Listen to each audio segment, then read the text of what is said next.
የሁለተኛው ዓለም ጦርነት ውስጥ ከተደረጉ ጦርነቶች አንዱ የዲ-ዴይ የሚባለው ጦርነት ነው። ኖርማንዲ ላይ የተደረገው ፈረንሳይ ባህር ላይ ማለት ነው።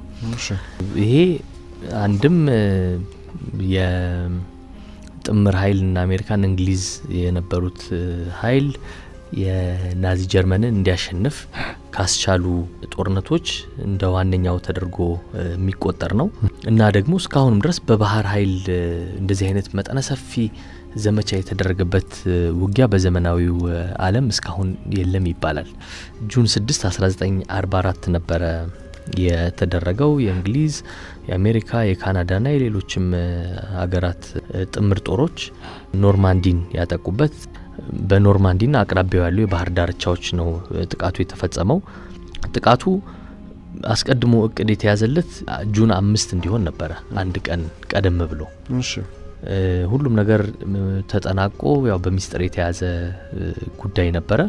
በኋላ ግን ጄምስ ታግ የሚባል ሜትሮሎጂስት ነው ከቀናት በፊት ለአሜሪካው ፕሬዚዳንት ድዋይት አይዘንሃወር ይሄ እቅድ መሆን ያለበት በ5 ሳይሆን በ6 ነው ዘመቻው መከናወን ያለበት የሚል ሐሳብ ያቀረበው። በጣም አጨቃጭቆ ነበር። በቃ ይሄ ብዙ ነገር የተዘጋጀንበት ነው፣ ወደ ኋላ ልንመለስ አይገባም ያሉ የጦር መሪዎች ነበሩ። ግን ስታግ በአቋሙ ነው የጸናው። ያኔ እንዳሁኑ በጣም ዘመናዊ ሆነ የሜትሮሎጂ አየር የሚተነብዩ መረጃ የሚሰጡ መሳሪያዎች አልነበሩም። የተወሰኑ ነበሩ፣ ግን እንዳሁኑ አልነበሩም እና ለመገመት በጣም አስቸጋሪ ነበረ። ግን እሱ በተለያዩ የባህር ክፍሎች ከዚህ በፊት የተመዘገቡትን ከዛ በፊት የነበሩትን እነዚህን ሁሉ ሁኔታዎች አይቶ ነው ግምቱን የሰጠውና ሽንፈት ላይኖር ይችላል አለ ስታግ።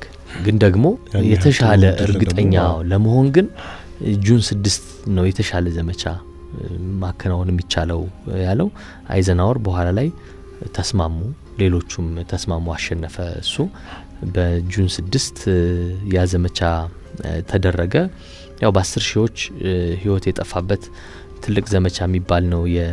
በየአመቱም ያው ይታወሳል የዲ-ዴይ ቀን። ዲ-ዴይ የሚለው በአንደኛው ዓለም ጦርነትም ጥቅም ላይ ይውል የነበረ ቀን ነው።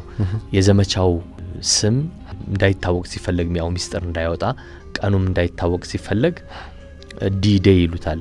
በቃ የቀኑን ለማሳየት በቃ በዚህ ቀን ዴት ዴይ ለማለት ነው። ወይም ዴይ ዴይ በቃ የዕለት ሁለት በቃ በዚህ ቀን የሚሆን ነው። በቃ አይነገርም። የሰዓትም ከሆነ ኤች አወር ሚል ስም የሚሰጡታል። በቃ አወር እንደማለት ነው። እና በእንደዚህ አይነት ሁኔታ ያው ያ ስኬት ተመዘገበ። 300,000 የሚሆን ጦር ለ67,000 የሚሆን የናዚ ጦር የገጠመበት ትልቅ ጦርነት ነው።